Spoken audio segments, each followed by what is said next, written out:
shopping cart's been there for about 4 days. But things are changing. Just found out a couple of things, a couple of news.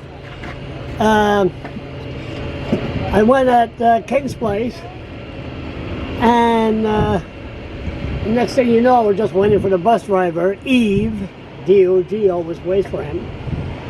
I try to use my smartphone, but there's no more Wi-Fi. That's at the food court at King's Place. So a couple of days ago, they got rid of all the Wi-Fi, so all the riffraff can't use it. Number two, they unplug all the outlets at King's Place.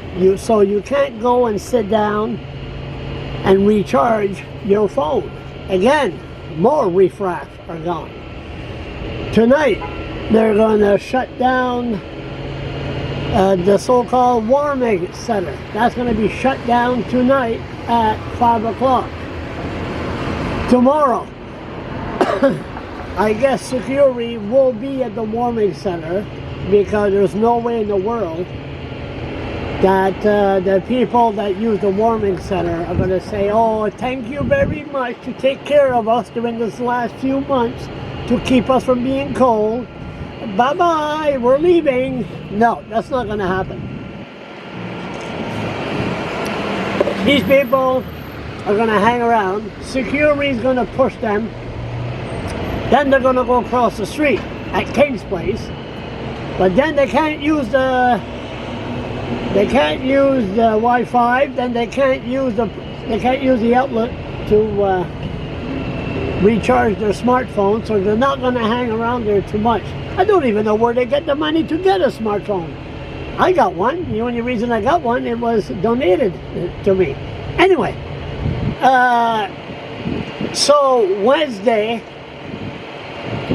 the police should really patrol King's Place, because you're going to have a lot of people that's going to be out of control, because there's no more smartphone, there's no more hanging out, and I'm not sure if there's no smartphone, they have no connection or where to get their drugs. So it's going to be chaos.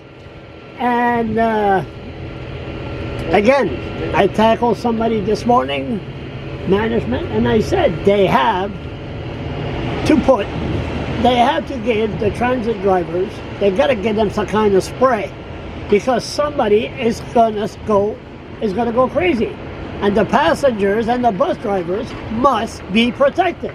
Why wait till somebody gets stabbed? So this week is going to be a turning point for downtown Fredericton. Now the next step is Council, Mayor Kate Rogers. Council, you listening? Moncton has a bylaw. They pick up shopping carts.